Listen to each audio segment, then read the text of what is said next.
तो एकीकडे नगरपालिका म्हणते की नगर परिषदेच्या माध्यमातून हस्तांतरित करण्याचा निर्णय झालेला आहे आणि एकीकडे धनंजय मुंडे साहेब म्हणतात की नाथ प्रतिष्ठानच्या माध्यमातून, म्हणजे दोन्ही नाथ प्रतिष्ठान ही संस्था वेगळी आहे आणि नगर परिषद हे वेगळं आहे. त्याच्यामुळे दोन्हीला एकत्रित या ठिकाणी आपल्याला बघता येणार नाही. त्याच्यामुळं या ठिकाणी मराठा समाज बांधवाच्या मनामध्ये फार मोठा संभ्रम निर्माण झालेला आहे. त्याचा कायदेशीर अभिलेख महत्त्वाचा आहे असं आश्वासन वगैरे, कारण कसं आहे शहरामध्ये अनेक समाजाचे प्रश्न, सभागृहाचे प्रश्न प्रलंबित आहेत. त्याच्यामुळं जे पहिल्या समाजाचं इतर समाजाचं जे झालं ते मराठा भवनचं होणे असं मराठा समाजाच्या मनामध्ये संभ्रम आहे. तो संभ्रम नाथ प्रतिष्ठानचे अध्यक्ष धनंजय मुंडे यांनी नगर परिषद यांनी तो क्लिअर करणं महत्त्वाचं आहे. बोले तैसा चाले त्याची वंदावी पाऊले ही जी म्हण आहे ती अगदी तंतोतंत उतरवणारा एक प्रसंग नुकताच बीड जिल्ह्याच्या परळी येथे घडलेला आहे. माजी मंत्री धनंजय मुंडे यांनी काही वर्षापूर्वी मराठा बांधवांना शब्द दिला होता आणि तो पूर्ण केलेला आहे. बीड जिल्ह्यामध्ये पहिल्यांदाच मराठा भवनसाठी जे आहे ते प्रलंबित प्रश्न होता आणि त्यांना जागा दिलेली आहे. याच ठिकाणी सध्याला आपण आहोत आणि याच अनुषंगाने या मागणीसाठी जे लोक मराठा बांधव मागणी केली होती आणि त्या मागणीला जे आहे ते माजी मंत्री धनंजय मुंडे यांनी शब्द दिलेला पूर्ण केलेला आहे. आणि या विषयावर बोलण्यासाठी नगरपालिकेच्या माध्यमातून मागच्या टर्मला जे नगराध्यक्ष राहिलेले आहेत, आता नगरसेवक पुन्हा आहेत आणि आता त्यांच्या सुभेद्य पत्नी खुद नगराध्यक्ष आहेत, असे बाजू धर्माधिकारी आहेत. काय सांगता येईल भैया, आपण मोठा निर्णय घेतलेला आहे आणि खरं पाहायला गेलं तर हे एक उदाहरण सेट केलेलं आहे आपण सबंध. नक्कीच स्वराज्य रक्षक धर्मवीर छत्रपती संभाजी महाराज यांच्या जयंतीच्या निमित्तानं आमच्या परळी नगरीमध्ये एक सोनियाचा दिनू खऱ्या अर्थानं उगवला. 2017ला जेव्हा माजी मंत्री धनंजयजी मुंडे साहेब तत्कालीन विरोधी पक्षनेते होते आणि आपल्या परळी विधानसभा मतदारसंघातील आपल्या मराठा बांधवांना एका बैठकीमध्ये मराठा समाजाच्या निवेदनावरती त्यांनी शब्द दिला होता की मी परळी नगरीमध्ये एक मराठा भवन, एक चांगलं सुसज्ज असं मी जागा देईल, बांधून देईल, डेव्हलप करेन. पण मध्यंतरीच्या काळामध्ये विषय मागे पडला आणि परत एकदा आमच्या सर्व बांधवांनी ठिय्या नगर परिषद इमारतीच्या समोर ठिय्या आंदोलन केलं होतं. मग आता मध्यंतरीच्या काळामध्ये प्रशासकीय कामकाज होतं 4 वर्ष, पण आता बॉडी आहे आणि विद्यमान बॉडी ही अतिशय संवेदना जपणारी ही बॉडी आहे आणि निश्चितप्रमाणे सगळ्या समाज व्यवस्थेमध्ये मराठा समाज ह्या मोठ्या भावाच्या भूमिकेत मानला गेलेला आहे. त्यांनी महाराष्ट्रात सगळ्यांना देत गेलेले आहेत आत्तापर्यंत, पण स्वतःच मराठा समाजाला परळी नगरीत हक्काचं सभागृह नव्हतं, जे की अनेक आपण छोट्या छोट्या मायक्रो ओबीसी सगळ्यांना आम्ही देऊ शकलो, पण मराठा समाजासाठी आम्ही काही कॉन्क्रीट करू शकलो नव्हतो. ही खंत, ही शल्य धनंजयजी मुंडे साहेबांच्या मनामध्ये नक्कीच होती. पण कुठेतरी एक चांगला योग यावा लागतो, सगळं जुळून यावं लागतं. नगर परिषदेच्या माध्यमातून ही जी डिप्लोमसी होती ती सगळी, म्हणजे आंदोलक आणि धनंजयजी मुंडे साहेब, ही डिप्लोमसी अतिशय यशस्वीरित्या नगर परिषदच्या सर्व आम्ही पदाधिकाऱ्यांनी पार पडली आणि मला अतिशय आनंद होतो आहे की 12 ज्योतिर्लिंग प्रभू वैद्यनाथाच्या मंदिराच्या अतिशय चिटकूनच हे 28 गुंठ्यांचा एक भव्य दिव्य असा नेत्रदीपक प्लॉट धनंजयजी मुंडे साहेबांच्या नाथ प्रतिष्ठानच्या माध्यमातून नगर परिषदेला मराठा भवनसाठी दिला जाणार आहे. आणि उद्दिष्ट पण अतिशय व्यापक आहेत मराठा भवन निर्माण करण्याचे, जे की समाजातली बेरोजगारी आहे, मुलांमुलींसाठी वसतिगृहाचा विषय असतील, तांत्रिक प्रशिक्षण असेल आणि महाराष्ट्रातून येणारा समाज बांधव दर्शनासाठी पण येणारा त्यांनासुद्धा एक हक्काची इथं जागा होईल आणि फार व्यापक उद्दिष्ट मराठा समाजाच्या सर्व बांधवांनी ठेवलं आहे आणि आम्हाला फार आनंद होतो आहे की आम्ही ह्याच्यामध्ये यशस्वी डिप्लोमसी करू शकलो. सध्याची परिस्थिती आपण काही वर्षापूर्वीपासून पाहत आलो की 2-3 वर्षापासून वातावरण फार वेगळं असं पाहायला आपण बघतोय की जातीमध्ये तेढ निर्माण होण्याचे देखील खूप प्रॉब्लेम्स, म्हणजे प्रश्न आहेत समोर आलेले होते समाजामध्ये. आणि मात्र ह्या सगळ्या गोष्टीला फाटा देत वारंवार धनंजय मुंडे यांनी प्रयत्न केलेला आहे की सलोखा राखण्यासाठी प्रयत्न केलेला आहे. आपण एक मराठा बांधव आहात, कार्यकर्ता देखील आहात आणि प्रत्येक ॲक्टिव्हिटीमध्ये आपण त्यासोबत असतात. या ठिकाणी परळी विधानसभा मतदारसंघामध्ये आणि परळी तालुक्यामध्ये कुठंही जातीवाद उफाळून आलेला नाही. या ठिकाणी आपण लोकसभेची निवडणूक बघितली असेल, विधानसभेची निवडणूक बघितली असेल, काही 10-5 लोक अशा जातीवादी कॉमेंट सोशल मीडियावर करतात, त्यामुळं सगळ्यांना वाटतं की खूप मोठ्या प्रमाणात जातीवाद होतो आहे. परंतु निवडणुकीच्या माध्यमातून या विधानसभेच्या आणि लोकसभेच्या निवडणुकीमध्ये जर आपण पाहिलं तर निश्चितच या ठिकाणी माजी मंत्री आमदार धनंजय मुंडे साहेबांच्या पाठीमागं या ठिकाणचे सर्व 18 पगड जाती समाजाचे जातीचे लोक त्यांच्या पाठीमागं उभं राहिलेले आहेत आणि ते मतदानातून दिसलेलं आहे. त्यामुळं परळी तालुक्यात तरी कुठंतरी जातीवाद असा खूप मोठ्या प्रमाणात फोफावला आहे किंवा खूप मोठ्या प्रमाणात तेढ निर्माण झालं आहे असं काही नाही. आजही आम्ही सगळ्या जातीचे लोक मिळून आम्ही एकमेकांच्या उत्सवात जातो, एकमेकांच्या कार्यक्रमात जातो. अजूनही आमचे कुठलेही एकमेकांचे असे तेढ निर्माण झालेलं नाही. म्हणून या ठिकाणी साहेबांनी दिलेला शब्द आहे ते सांगतात, आम्ही त्यांच्यासोबत आहोत. आम्ही सोबत असताना आम्हाला कुठंही त्यांनी जातीवाद केल्याचं आम्हाला कधी दिसलं नाही आणि आम्हाला त्यांनी कधीही कुठं अंतर पाडलेलं नाही. आज त्यांचा विश्वासू सहकारी म्हणून मी एक पदाधिकारी म्हणून राष्ट्रवादी काँग्रेस पार्टीचं तालुक्याचं अध्यक्षपद माझ्याकडे आहे. मला नगर परिषदेमध्ये गटनेता म्हणून जबाबदारी दिलेली आहे आणि स्थायी समितीचं सदस्य पण केलेलं आहे. आणि मग या ठिकाणी आपण सभागृहामध्ये एक त्यांचं सहकार्य म्हणून काम करत असताना, साहेबांचा पदाधिकारी म्हणून काम करत असताना या ठिकाणी ज्या समाजात आपण जन्मलो त्या समाजाचा उद्धार करणं आपलं कर्तव्य असतं. म्हणून मी निश्चितच समाजाच्या अनेक जणांच्या काही मागण्या असतात, आमचे अनेक सहकारी आमचे समाज बांधव काही मागण्यासाठी रास्त मागण्यासाठी ज्यावेळी मागणी करतात त्यावेळेस त्यांच्या मागणीला साथ देणं आणि ती मागणी नेतृत्वावर पोहोचण्याचं काम मी निश्चितच करत असतो. आणि आमचे या ठिकाणचे नगराध्यक्ष पद्मश्रीताई बाजीराव धर्माधिकारी या चांगल्या पद्धतीनं काम करतात आणि आम्ही एकमेकांना विश्वासात घेऊन या ठिकाणी कुठल्याही परळी शहरातल्या समस्या सोडवण्यासाठी आम्ही एकजुटीनं सर्व सदस्य नगरपालिका चांगल्या पद्धतीनं काम करते. आणि आमच्या कार्यकाळामध्ये जर आमचे समाज बांधव जर एखाद्या मागणीसाठी ठिय्या आंदोलन करत असतील आणि ती मागणी त्यांची पूर्ण न होता जर ते आंदोलन उठत असेल तर ते आम्हाला योग्य वाटलं नाही. भैयांनी आणि आम्ही मिळून साहेबांना ह्या सर्व गोष्टी सांगितल्या, साहेबांनी बघितल्या. साहेब तर पॉझिटिव्ह होतेच आणि त्यांच्या मनामध्ये होतंच. अनेक वर्षांनी 17पासून हा प्रश्न चालू आहे जागेचा, परंतु समाजाचं मराठा समाज बांधवांचं आणि प्रशासनाचं एकमत होत नव्हतं जागेवर. ज्या वेळेस साहेबांनी कुठली जागा परळी नगर परिषदेच्या हद्दीतली समाजाला देण्यासाठी आमच्या समोर ठेवली, एखादी जागा समाजाला पसंत पडायची तर त्या ठिकाणच्या काही नागरिकांचं ऑब्जेक्शन असायचं. म्हणजे ह्या डिस्प्यूटमध्ये आम्हाला जागा इतके वर्ष मिळाली नाही. पण त्याच्यानंतर आम्हाला औद्योगिक वसाहतीमध्ये जागा मीच साहेबांकडे सुचवली आणि त्या जागेच्या ठिकाणी मग साहेबांनी जागा देण्याचं ठरवलं. त्याच्यासाठी सर्वांनी सगळं नियोजन केलं आणि आम्ही एकीकडे हे नियोजन करत असताना औद्योगिक वसाहतीतल्या लोकांनी त्या ठिकाणी गार्डन डेव्हलप केलं. आता त्या ठिकाणी समाजाला दिलेली जागा इकडं ठरलेला असताना तिथल्या लोकांनी तिथं डेव्हलप केलं, तिथंही वाद निर्माण झाला आणि मग तिथलाही वाद होऊ नये म्हणून तिसरा पर्याय म्हणून आम्ही या ठिकाणी ही जागा भैयाजी धर्माधिकारी आणि आम्ही एक चर्चा करत असताना साहेब इकडं कार्यक्रमाला गेलेले असताना भैयांनी ते गाडीतून जात असताना जागा बघितली आणि भैयांनी साहेबांच्या कानावर टाकलं. मग मी बी साहेबांशी बोललो आणि आम्ही सगळ्यांनी मिळून आम्ही पहिले साहेबांचे सहकार्य म्हणून आम्ही ठरवलं आणि नंतर समाज बांधवांना शब्द दिला आणि तो शब्द या ठिकाणी जागेवर फलक लावून या ठिकाणी त्याचं श्रीफळ पडून हे जागांचं हस्तांतर केलेलं आहे.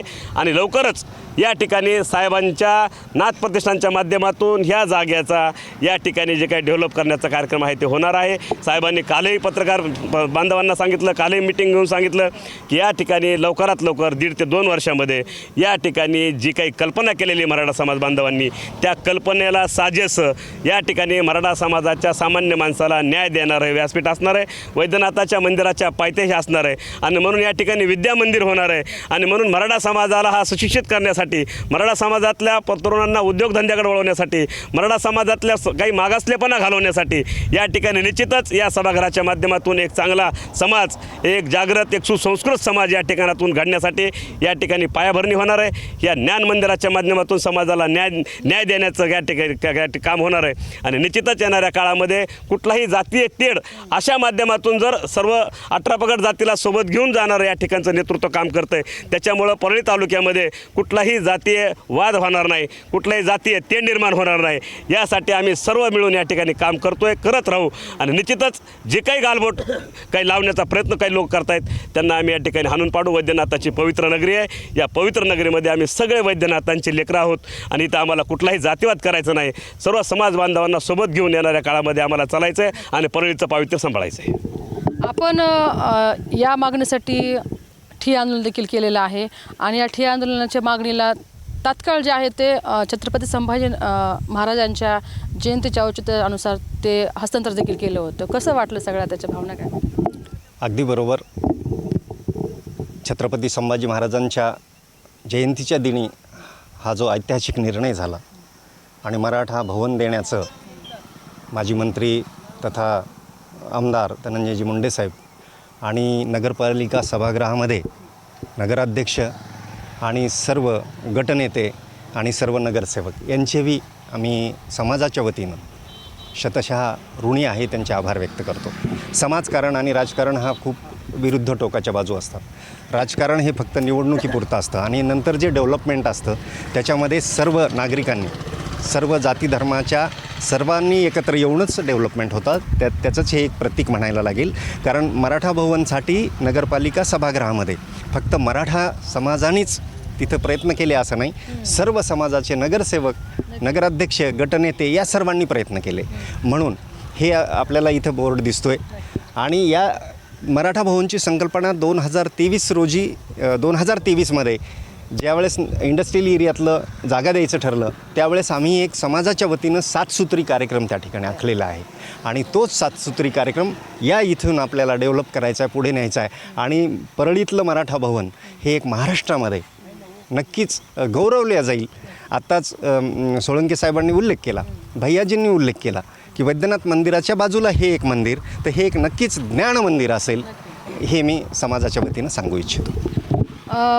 आपण पाहतो की म्हणजे सांगायची काही वेगळी गरज नाही आहे, कारण की नाथ प्रतिष्ठान जे आहे त्याचे अध्यक्ष म्हणून माजी मंत्री धनंजय मुंडे आलेले आहेत आणि त्यांचं हे आहे अनेक समाजोपयोगी जो कार्यक्रम आहेत त्या नाथ प्रतिष्ठानच्या माध्यमातून घेण्यात आलेले आहेत.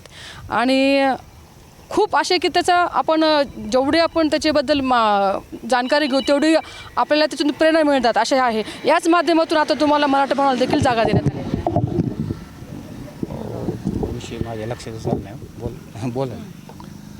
प्रथमतः या परळी विधानसभेचे माजी मंत्री तथा आमदार धनंजयजी मुंडे साहेब, परळी नगर परिषदच्या अध्यक्षा पद्मश्रीताई बाजीराव धर्माधिकारी आणि गटनेते वैजनाथ सोळंके व सर्व नगरसेवक यांचं सकल मराठा समाजातर्फे मी आभार मानतो.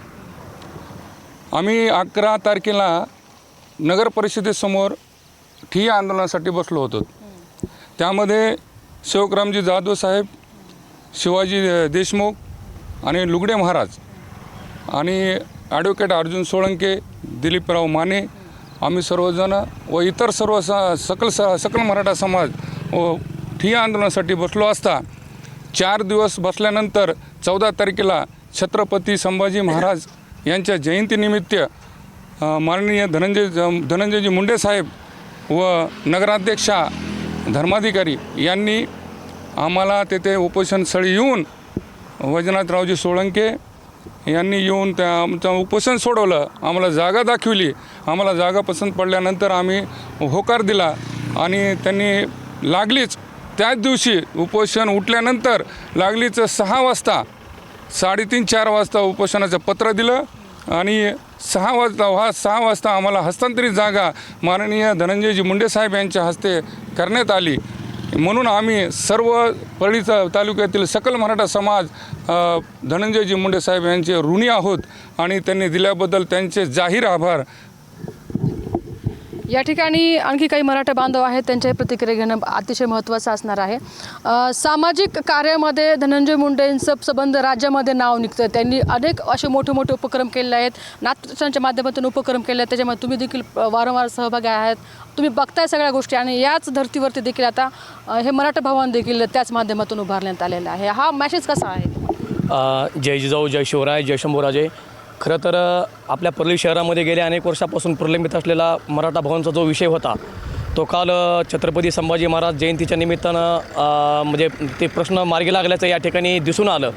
परंतु त्याबद्दल प्रश्न सोडवल्याबद्दल खरं तर परळी नगर परिषदेच्या नगराध्यक्षा पद्मश्रीताई बाजीराव धर्माधिकारी, भैसाहेब धर्माधिकारी, वैजनाथ म्हणजे जे काही समजा नगरपालिकेचे जे काही टीम पदाधिकारी आणि प्रशासन, त्याचबरोबर धनंजय मुंडे साहेब या सर्वांचे या ठिकाणी समाजाच्या वतीनं तर आभार व्यक्त व्हायलाच पाहिजेत. हा लढा, हा यश म्हणजे खऱ्या अर्थानं सकल मराठा समाज बांधवांच्या या ठिकाणी प्रयत्नाला आलेलं मोठं यश आहे. कारण 11 मेपासून नगर परिषदेसमोर जे काही समजा बेमुदत ठिय्या आंदोलन सुरू केलेलं होतं, त्या ठिय्या आंदोलनामध्ये मोठ्या प्रमाणामध्ये मराठा बांधव सक्रिय सहभागी झाल्यामुळं या आंदोलनाचा रेटा इतका वाढला की खऱ्या अर्थानं नगर परिषदेला म्हणजे हा निर्णय घेण्यास भाग पाडलं. परंतु जरी हा निर्णय घेतला, काल आम्ही ठिय्या आंदोलन सोडवताना नगर परिषद कार्यालयानं असं कळवलं किंवा आम्ही ही जागा मराठा भवनसाठी नगर परिषद कार्यालयाच्या मार्फत आम्ही हस्तांतरित करण्याचा निर्णय घेण्यात आलेला आहे. परंतु काल नुकतंच एका शहरातील स्थानिक दैनिक कार्यालयाच्या म्हणजे आमदार धनंजय मुंडे साहेबांनी काल म्हणजे आज त्यांची फेसबुकची पोस्ट पाहिल्यानंतर मराठा बांधवामध्ये एक संभ्रमाचं वातावरण थोडंसं निर्माण झालेलं आहे. त्याचं कारण म्हणजे किंवा धनंजय मुंडे साहेबांनी सांगितलं की ही जागा मी माझ्या नाथ प्रतिष्ठानच्या माध्यमातून मराठा भवनला देत आहे. परंतु एकीकडे नगरपालिका म्हणते की नगर परिषदेच्या माध्यमातून हस्तांतरित करण्याचा निर्णय झालेला आहे आणि एकीकडे धनंजय मुंडे साहेब म्हणतात की नाथ प्रतिष्ठानच्या माध्यमातून. म्हणजे दोन्ही नाथ प्रतिष्ठान ही संस्था वेगळी आहे आणि नगर परिषद हे वेगळं आहे. त्याच्यामुळे दोन्हीला एकत्रित या ठिकाणी आपल्याला बघता येणार नाही. त्याच्यामुळं या ठिकाणी मराठा समाज बांधवाच्या मनामध्ये फार मोठा संभ्रम निर्माण झालेला आहे. तर हा संभ्रम या ठिकाणी कशा पद्धतीनं धनंजय मुंडे नाथ प्रतिष्ठानचे अध्यक्ष आहेत ते व नगरपालिका हे कशा पद्धतीनं हा प्रश्न या ठिकाणी मार्गी लावतात हेही या ठिकाणी बघणं अतिशय महत्त्वाचं आहे. कारण म्हणजे असं पाहिलं तर कसं आहे ना की तुम्हाला तर ती जागा दिलेलीच आहे ना, आणि तुमचा जो प्रलंबित प्रश्न होता, जे शब्द त्यांनी दिला होता तो शब्द पूर्ण केलेला आहे. मग अंतर्गत विषय तो त्यांचा राहील, तो तुम्हाला जागा दिलेला आहे. नाही ऐका ना, त्यांनी बोलू द्या. म्हणजे विषय कसं माहिती आहे का की नगर परिषदेनं ज्यावेळेस आम्ही सकल मराठा बांधवांनी ज्यावेळेस आपलं ठिय्या आंदोलनाचं समजा ते स्थगित केलं, ते नगर परिषदेने जे आम्हाला आश्वासन दिलं, पत्र दिलं की काय म्हणून की बाबा आम्ही तुम्हाला जागा हस्तांतरित नगर परिषद कार्यालयाच्या वतीनं, प्रशासनाच्या वतीनं. आणि ज्यावेळेस आज धनंजय मुंडे साहेबांनी फेसबुकवरती पोस्ट केली आणि त्यांनी सांगितलं की मी माझ्या नाथ प्रतिष्ठानच्या वतीनं, म्हणजे नगर परिषद कार्यालय आणि नाथ प्रतिष्ठान तरी एक नाही आहे ना, ह्या दोन्ही संस्था वेगळ्या आहेत. त्याच्यामुळे अगोदर त्यांनी ते क्लिअर करावं की नेमके कुणी दिली आणि त्याचा कायदेशीर अभिलेख महत्त्वाचा आहे असं आश्वासन वगैरे. कारण कसं आहे, शहरामध्ये अनेक समाजाचे प्रश्न, सभागृहाचे प्रश्न प्रलंबित आहेत. त्याच्यामुळं जे पहिल्या समाजाचं, इतर समाजाचं जे झालं ते मराठा भवनचं होणे असं मराठा समाजाच्या मनामध्ये संभ्रम आहे. तो संभ्रम नाथ प्रतिष्ठानचे अध्यक्ष धनंजय मुंडे आणि नगर परिषद यांनी तो क्लिअर करणं महत्त्वाचं आहे. तरच त्या ठिकाणी खरा यश आलं म्हणता येईल. काय सांगता येईल याच्यावरती जो ह्याने आता मुद्दा उचललेला आहे, हा मुद्दा काय याच्यावर? वकील साहेबांच्या मुद्द्यावरती मी सांगू इच्छितो की हा फार आनंदाचा क्षण आहे. हा कुठलाही संभ्रमित करण्याचा क्षण नाही आहे. नाथ प्रतिष्ठान असेल, नगर परिषद असेल, ह्या धनंजयजी मुंडे साहेबाच्या ताब्यातल्या संस्था आहेत. कार्यान्वयन यंत्रणा म्हणून नगर परिषद काम करते आणि जागा नाथ प्रतिष्ठाननी उपलब्ध नगर परिषदेला करून दिलेली आहे. त्यामुळे ह्या दोन्ही संस्थेचा तेवढाच मोठा रोल आहे. ह्याच्यात कुठलाही श्रेयवाद आम्हाला पण घ्यायचा नाही किंवा नाथ प्रतिष्ठान पण घेणार नाही. फक्त नगर परिषदेच्या मर्यादित उत्पन्नामध्ये हे जागेची रजिस्ट्री, खरेदी खत किंवा हस्तांतरण हे नगर परिषदेला शक्य नाही आहे. नाथ प्रतिष्ठान ही एक आधारवड असलेली संस्था आहे महाराष्ट्रातली. त्यांना CSR फंड येतात, अनेक लोक डोनेट करतात आणि स्वतः धनंजयजी मुंडे साहेब अध्यक्ष असल्यामुळे त्यांच्यासाठी ह्या 28 गुंठेचा मावेजा मूळ मालकाला देणं हे सहज शक्य आहे, जे की नगर परिषदेला ते सहज शक्य नाही आहे. फक्त ठिय्या आंदोलन नगर परिषद कार्यालयाच्या समोर असल्यामुळे नगर परिषदेचा रोल होता की एक मी आधीच म्हणलं की धनंजयजी मुंडे साहेब आणि आंदोलक यातलं जे नगर परिषदेच्या पदाधिकाऱ्यांनी केले आणि कुठलाही संभ्रम नाही आहे. अतिशय क्रिस्टल क्लिअर विषय आहे. महाराष्ट्रात कधीच असं घडलं नाही की जागा हस्तांतरित आता प्रोसेस चालत राहतील. याचा प्लॅन कसा असावा, सभागृह कुठे असावं, हॉस्टेल कुठे असावं, हे सगळे तज्ज्ञ आहेत. उद्याच आम्ही प्रकल्प अभियंता आमचे नगर परिषद त्यांना बोलून घेतो आहेत. जागेचं टोटल स्टेशन करूयात. कुठलाही संभ्रम नाही. आणि मी विनंती करतो की माझ्या अनेक बांधवांना की ह्याच्यात कृपया संभ्रमित वातावरण करू नये. एवढा आनंदाचा क्षण आहे. आपण जिथं राजकारण करायचं तर केलेलं आहे, मतांचं राजकारण असतं, पण आज हा सोनियाचा दिन आहे आणि आम्ही अतिशय चांगलं मोठं मराठा भवन या ठिकाणी करून आमच्या वंचित गोरगरीब मराठा बांधवांना निश्चित आम्ही त्या ठिकाणी एक आश्रयाचं एक आनंदाचं स्थान आम्ही ज्ञानमंदिर आम्ही देऊत ही अभिवचन या प्रसंगी मी देतो तुम्हाला. नक्कीच. तर आपण पाहू शकता की हे न भूत न भविष्यती असा हा या ठिकाणी निर्णय जो आहे ते माजी मंत्री धनंजय मुंडे यांनी घेतलेला आहे आणि मराठा समाजासाठी जे आहे मराठा भवन उभारण्यासाठी जो त्यांनी शब्द दिला होता तो शब्द त्या ठिकाणी पूर्ण केलेला आहे. मात्र नाथप्रतिष्ठान असेल किंवा मग नगरपालिका असेल मात्र जो शब्द दिलेला आहे तो शब्द या ठिकाणी पूर्ण केलेला आहे आणि एक इतर ठिकाणी देखील आता ह्याचं एक उदाहरण जे सेट होणार आहे आणि या माध्यमातून ज्या ज्या ठिकाणी या मागण्या प्रलंबित आहेत त्या देखील पूर्ण होतील अशी देखील या ठिकाणी अपेक्षा नागरिकातून व्यक्त होत आहे. त्यासोबतच भलेही हा विषय जास्त चर्चेला गेला नसला तरी समाज माध्यमाच्या माध्यमातून हा विषय फार मोठ्या प्रमाणात चर्चेला जात आहे आणि खूप ठिकाणी जे आहे त्या विषयाचं स्वागत देखील होत असल्याचं देखील आपल्याला पाहायला मिळत आहे. निश्चितच ही पॉझिटिव्ह निर्णय आहे आणि सर्वांच्या हितासाठी हा निर्णय घेतच असं देखील या ठिकाणी बोललं जात आहे. येणाऱ्या काळामध्ये हा भवन किती डेव्हलप होणार आहे, किती जणांना ह्याचा फायदा होणार आहे आणि यासोबतच अशा प्रकारचे आणि किती भवन निर्माण होणार तेही पाहणं तितकंच महत्त्वाचं असणार आहे.